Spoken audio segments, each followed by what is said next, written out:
dapat meresap ilmu yang kita pelajari hari ini, Ibu ingin melakukan tes reading terlebih dahulu. Boleh berdiri terlebih dahulu anak-anak Ibu?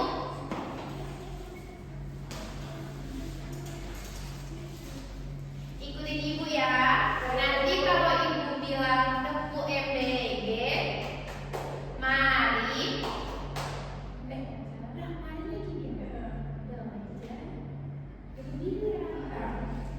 Nanti ikutin Ibu ya. Kalau Ibu bilang tepuk MBG, mari belajar gembira.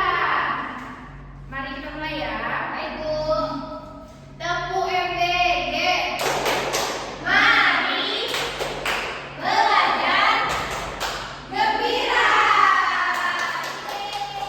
Bagaimana anak Ibu disemangat semuanya?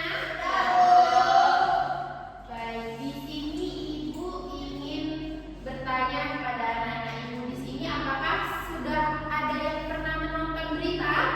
Sudah, Bu. Kabarnya di sini anak-anak Ibu yang sudah pernah menonton berita ya. Untuk Ameli bisa ceritakan berita apa yang baru ini kamu lihat? Jadi Bu, saya ingat berita tentang banjir di Jakarta Bu. Saya lihat di TV mana-mana Bu. Kalau untuk ini informasi pernah nggak nonton berita, terus informasinya apa yang kamu ketahui? Informasi tentang kejadiannya Bu. Ada warga yang kena banjir sama petugas yang membantu. Terus lokasinya di mana-mana Bu. Bagus ya, detail ya. Kalau untuk Farira, tahu nggak bedanya menonton berita di televisi dan tunggu. Kalau untuk Farira, tahu nggak bedanya menyimak berita di televisi dengan membaca berita di koran?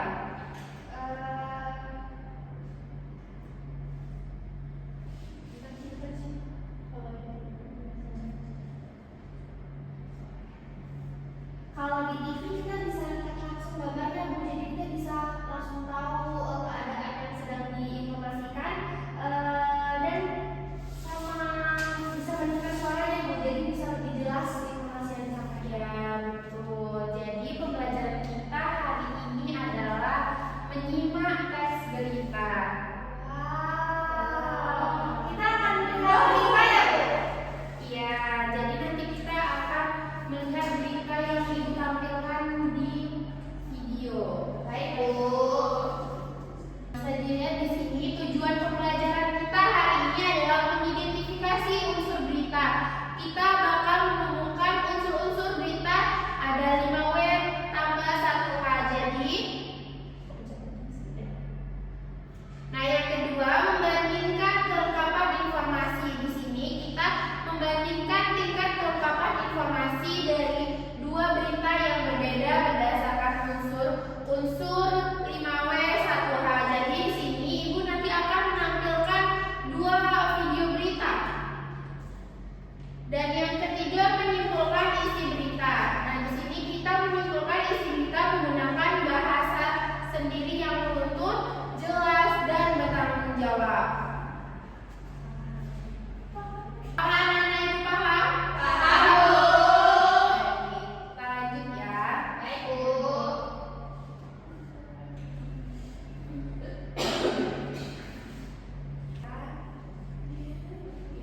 Pastinya anak-anak Ibu di sini sudah tahu apa itu berita. Sudah Bu. Nah, di sini agak lebih jelas, berita itu adalah laporan atau informasi mengenai suatu peristiwa atau kejadian yang sedang terjadi atau baru saja terjadi di masyarakat. Jadi, kita bisa lihat itu berita atau tidaknya itu dilihat dari ada ciri-ciri berita. Jadi, kalau misalnya tidak melengkapi ini berarti dia itu bukan berita ya. Baik Bu. Jadi, yang pertama itu aktual. Berarti peristiwa tersebut itu baru saja terjadi atau sedang hangat dibicarakan. Nah, selanjutnya itu faktual. Nah, itu informasi berdasarkan fakta yang sebenarnya. Nah, itu bukan karangan atau rekayasa. Selanjutnya penting.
Selanjutnya, karena pembelajaran kita hari ini adalah menyimak berita, jadi kita harus tahu teknik menyimak yang baik dan benar. Nah, di sini yang pertama konsentrasi penuh. Nah, berita biasanya itu ditayangkan sekali dan tidak diulang. Nah, jadi kita harus fokus dari awal hingga akhir agar informasi yang kita dapat itu dapat kita pahami. Selanjutnya kita perhatikan secara cermat. Nah, kita ambil makna utama dari setiap kalimat dan jangan berusaha menghafal semua kata yang diucapkan. Jadi kita ambil poin-poin pentingnya saja. Baik, Bu. Nah, yang ketiga, catat pokok-pokok informasi. Nah, kita di sini tulis kata kunci yang berkaitan dengan unsur 5W, 1H untuk membantu analisis setelah kita menyimak. Nah, yang terakhir, pahami secara utuh. Nah, ini rangkaian makna dari setiap bagian menjadi pemahaman yang menyeluruh tentang isi berita. Berarti kalau nanti Ibu nanya berita, kamu harus menerapkan teknik ini ya, Bu? Iya, agar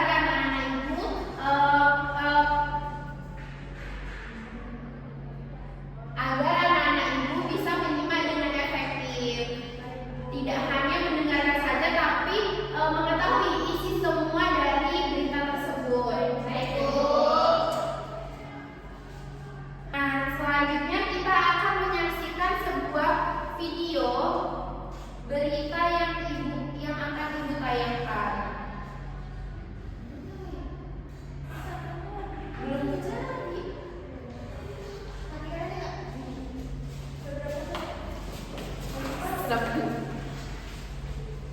Baik, sebelum Ibu memutar video ini, anak-anak Ibu harus perhatikan wajahnya ke layar, fokus dan siapkan catatannya. Baik, Bu. Agar menyimaknya dengan baik.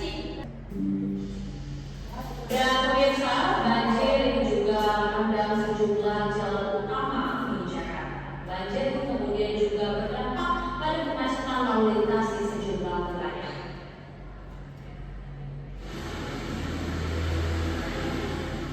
Banjir melanda ibu kota Jakarta. Sejumlah jalan utama banjir akibat hujan yang mengguyur sejak dini hari. Di Jalan Raja Suprapto Cempaka Jakarta Pusat, banjir setinggi 40 cm mengenai ruas jalan yang menuju Pasar Senen, terutama di jalur lambat.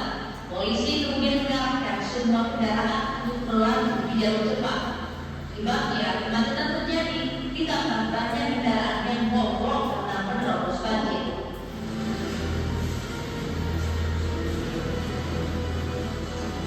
Di Jakarta Timur, banjir terjadi di Jalan Bekasi dimulai dari negara.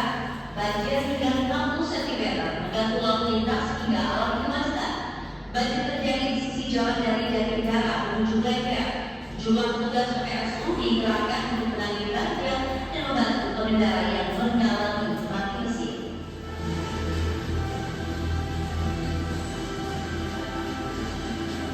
Sementara di daerah Jawa Jakarta Timur, kemacetan panjang terjadi sejak pagi tadi akibat banjir.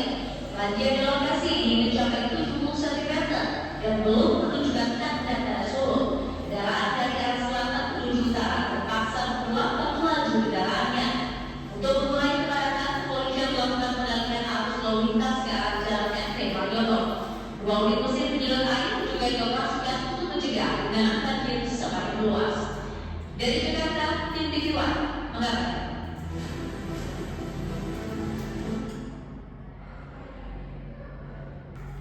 Baik, itulah video berita yang kita simak tadi. Nah, di sini Ibu ingin bertanya nih kepada Ibu nih. Dari video yang Ibu tanyakan tadi, apa informasi yang kamu simak? Ada banjir di Jakarta, Bu? Iya, benar. Nah, sekarang Ibu ingin bertanya lebih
Baik, terima kasih kalian.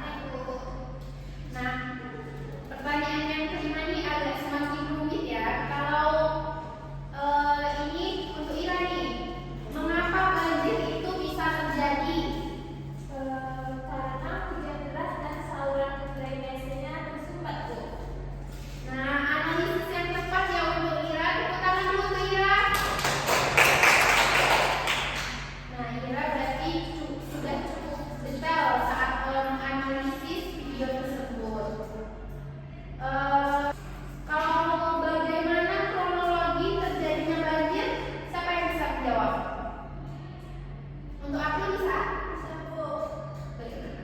Hujannya deras, Bu, menyebabkan air sungai meluap. Kemudian air mengenangi pemukiman warga. Lalu petugas datang untuk membantu mengevakuasi warga, Bu. Wah, luar biasa untuk April. Tepuk tangan untuk April. April di sini sudah bisa menjelaskan kronologinya dengan runtut dan tepat. Kalian semua hebat, sudah bisa menganalisis video yang Ibu tampilkan tadi.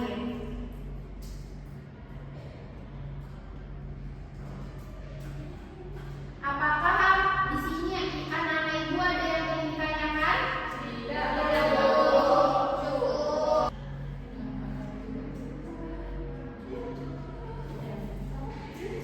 Udah ya, Web? Nah, karena anak-anak Ibu tadi sudah cukup paham dengan video yang sudah Ibu tayangkan tadi dan bisa menjawab semua unsur-unsur yang telah kita pelajari tadi, selanjutnya di sini Ibu akan memberikan tugas individu. Nggak mau, Bu. Iya, karena kalian sudah cukup paham Ibu lihat tadi. Nah, di sini bisa dilihat nanti Ibu akan menayangkan suatu video lagi tapi beda. Nah, anak-anak Ibu bisa analisis unsurnya di situ dan berikan kesimpulan, refleksinya, semua tugas yang ada di LKPD dikerjakan. Baik, Bu. Nah, tadi kan anak-anak Ibu cuma mengerjakan bagian unsur-unsur saja ya kan. Sekarang di sini di LKPD bisa dilihat itu tugasnya apa saja ya. Baik, Bu. Di sini Ibu akan menayangkan videonya. Bisa dilihat.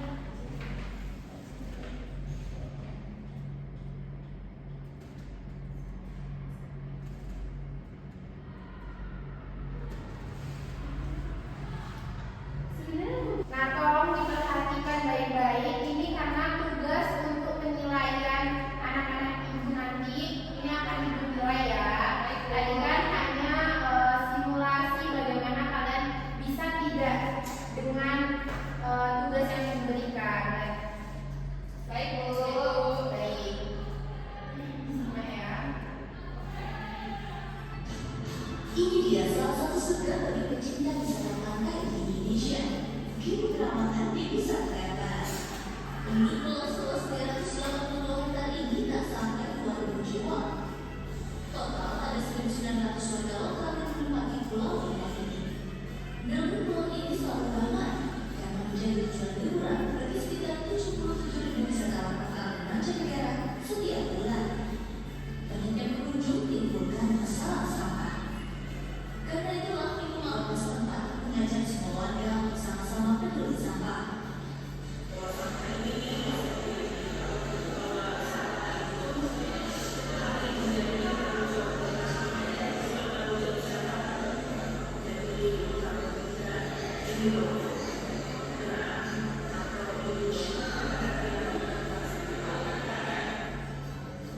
Gerakan bersama ini dilakukan mulai dari pulau-pulau wisata hingga ke perairan alam.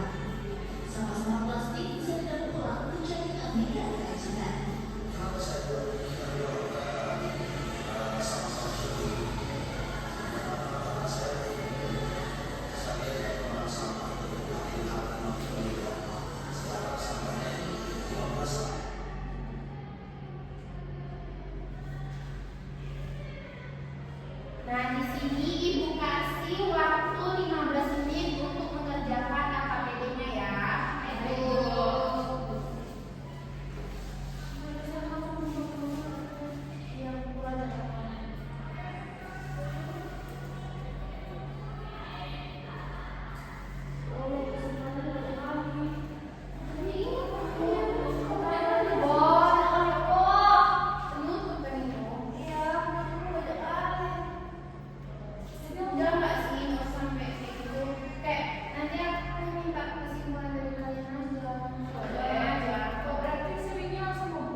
hari ini. Terima kasih atas perhatian dan partisipasi kalian. Tetap jaga kesehatan.